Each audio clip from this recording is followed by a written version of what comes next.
Hi everyone. Whew! Vampthany Fangtano here, the internet's busiest music nerd. And it's time for a review of the new Dope Body record, Lifer. These guys are a Baltimore rock band. I believe they're on their fourth full-length album. They came out with a cassette years ago on Watercolor Records. Back in 2011, they came out with their album Nupping on Hoss Records. But in 2012 came their Drag City Records debut album, Natural History. That year the album came out, it was one of my favorite rock records of that year. Please give it a listen. On this record, not only did I love the band's songs, but I fell in love with their sound and their style as well, which incorporates elements of noise rock, post-hardcore, a little bit of metal, irresistible grooves and bass lines. Even though Dope Body's music is incredibly aggressive, it's also incredibly funky too, especially on songs such as Powder and Road Dog. Do what you wanna do, be what you wanna be, go where you wanna. Now, not only is Dope Body on this record and in their music in general fantastic instrumentally, but it is also the vocals that kind of makes the band stand out. Frontman Andrew Lauman's wild shouts and shrieks and caveman-like grunts really bring the energy level of Dope Body's music up so high. So with Dope Body's last record being a total powerhouse, and the one prior to it growing on me slowly with each passing time I listen to it, what is the band gonna do next? Well, I think we got a little hint of that when they dropped a single last year for the song Saturday. There was rougher production on these two songs, just wilder, more chaotic performances, but aside from that, there weren't really any major defining characteristics about these two new songs,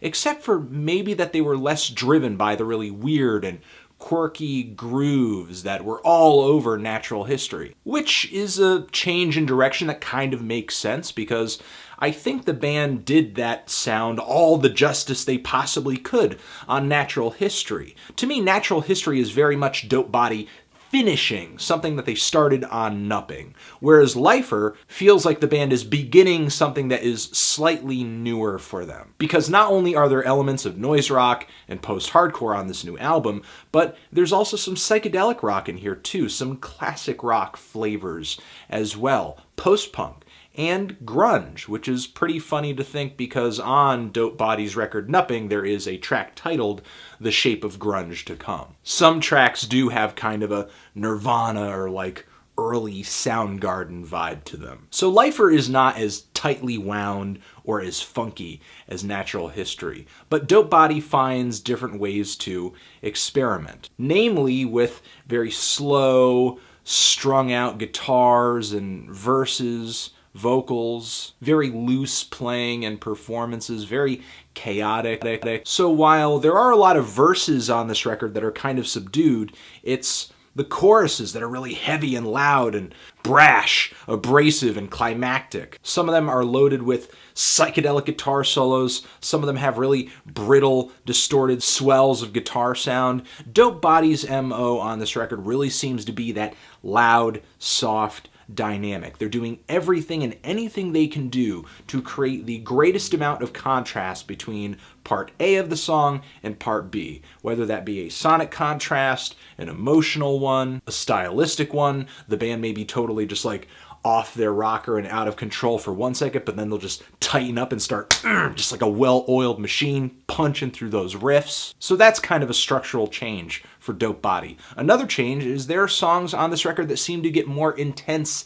as they carry on, really just escalating in a sort of linear fashion. Tracks like Repo Man, as well as the 7-minute closing track here, which I might add is loaded with sort of noisy, glitchy synthesizers, something I don't believe the band has done before. And Adam's vocal delivery has changed quite significantly on some of these songs too. He's still a madman and is willing to show that side on numerous tracks here, but during these more toned down verses, he is legitimately singing. At first it may be kind of hard to swallow, and with tracks like New Sensation, he kind of sounds like he's just sort of dicking around, but I found it easier to get into most of the performances here after just a handful of listens to these songs, namely on tracks like Echo. It's on songs like this where Adam's very pained, moans, and whimpers, where he's just kind of like wandering around aimlessly. It reminds me a lot of Honus Honus from Man Man, if you've heard that band. Not only that, but this track also features some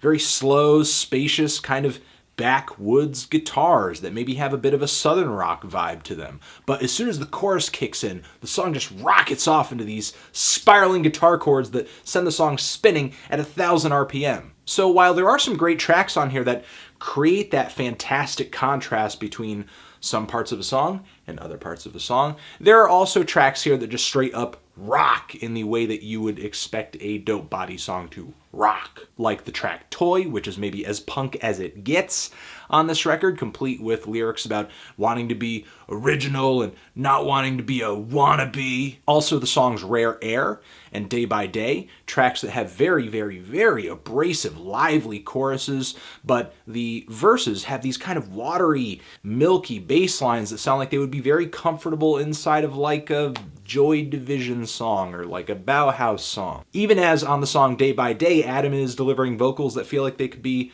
placed onto a Fugazi record, the Ian MacKaye side of a Fugazi record. Then there's the song Hired Gun, which features one of the most badass, heavy, noisy guitar riffs of any Dope Body song yet. And for whatever reason, the melody that this riff plays is just eerily similar to that of the vocal line on the Rolling Stones' Street Fightin' Man. Throughout this record, there are loads of subtle references to numerous rock disciplines, and they are executed really well without watering down Dope Body's trademark personality and just exuberant energy. Simply put, I think this is just another great record from Dope Body. I wish the production on here was just a little bit cleaner, because I think the production quality on Natural History was very, very ideal. But still, despite that very small issue, this is a very wild, it's a brash rock record with personality, with viscera, with guts,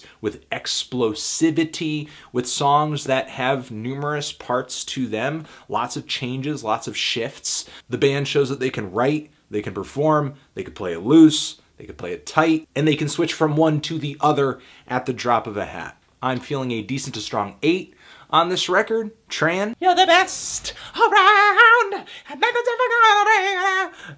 Zishin. And if you've given this record a listen, what did you think? Did you love it? Did you hate it? Why? What do you think I should review next? And that's it.